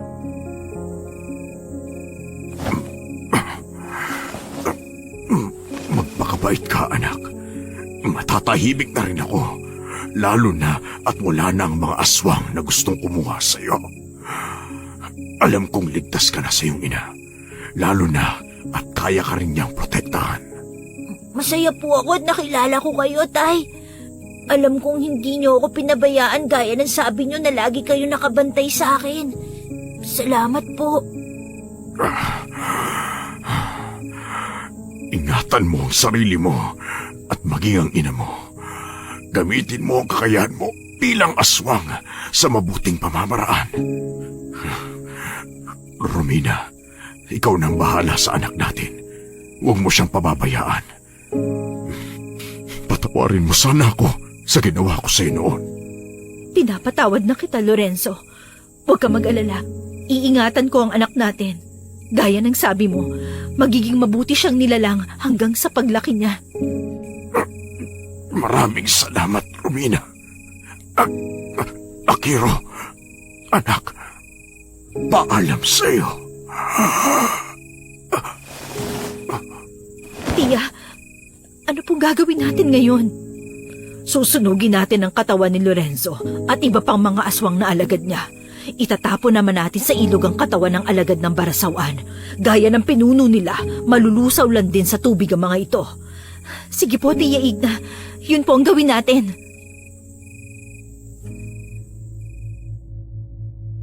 Sinimulan na nilang gawin ang kanilang plano. Isa-isa nilang itinapon ang katawan ng mga amalanhig sa ilog.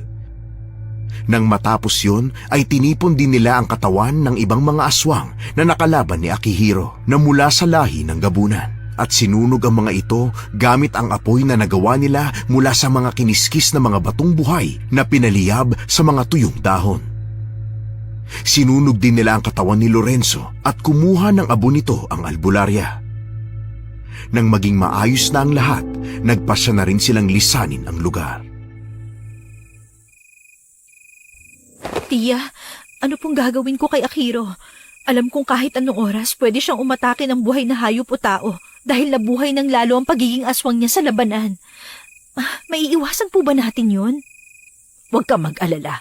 May ibibigay ako sa bata na makakatulong para makontrol niya ang kanyang sarili. Romina, tulungan mo rin ang anak mo na kontrolin ang pagiging aswang niya. Alam kong sa tulong natin at kung pipiliin niyang mamuhay ng matiwasay, magagawa niya ang bagay na yon. Maniwala ka sa akin. Kailangan lang ni Akiro ang tamang paggabay. Mabuting bata ang apo ko at mabuti ang puso niya. Alam kong hindi siya padadaig sa masasama. Sige po, Tia. Naniniwala ako sa inyo. Alam ko makakaya rin po yun ng anak ko. Tama ka po. Mabait ang anak ko at may mabuti siyang puso. Bukod doon, marunong siyang umintindi kasi matalino siya at may malawak na pangunawa. Ang bagay na to ang tinutukoy ko, Romina. Maliit na bote na ginawa kong kwintas. Ano po ang laman ng boteng yan, Tia? May laman kasi eh. Parang abo? Tama ka. Abo nga ito. Ito ang kinuha kong abo mula sa sinunog nating katawan ni Lorenzo. May orasyon ito na magsisilbing balabal ni Akiro para hindi siya tuluyang mapasailalim sa sumpa ng pagiging aswang hanggang suot niya ito. Mapipigilan ito ang pagkalam ng kanyang tiyan kapag nagugutom sa sariwang karne o dugo. Alam kong gagabayan siya ng kanyang ama. At ang abong ito ang mag-uugnay sa kanila kahit nasa kabilang buhay na si Lorenzo. Mabuting aswang ang lalaking yon. Hindi siya papayag na mapahamak ang kanyang anak. Gagabayan niya si Akiro kahit saan man siya naroon. Sige po, Tia. Maraming salamat po sa lahat na naging tulong niyo sa amin ni Akiro. Dahil sa ginawang paggabay ni Lorenzo sa anak ko, nalaman ko mabuting aswang nga siya. Nawala na ang masamang aswang na pagkakakilala ko sa kanya. Napatunayan na niya at napagsisihan dahil sa pagbuwis niya ng buhay para sa aming mag-ina. Tama ka.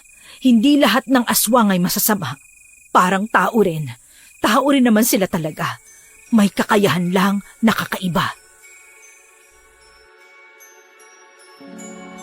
Hindi nga nabigo si Romina at ang kanyang tiya Igna na nakatulong sa bata ang ibinigay na kwintas ng albularya. Habang lumalaki si Akihiro, nadidiskubre pa niya ang kanyang kakayahan bilang aswang. Pero kahit na ganun, nagagawa niyang kontrolin ang kanyang kapangyarihan. Dahil isang gabunan si Akihiro, ilang beses lang niyang nararanasan ang manakam sa sariwang karne sa loob ng isang taon. Pero dahil nakapagparami sila ng mga alagang hayop, hindi naging problema sa kanila ang pagkalam ng kanyang sikmura. Pagkalipas ng mga taon, pinili rin ni Akihiro na matuto sa panggagamot. Tinuruan siya ng kanyang lola Igna tungkol sa bagay na yon.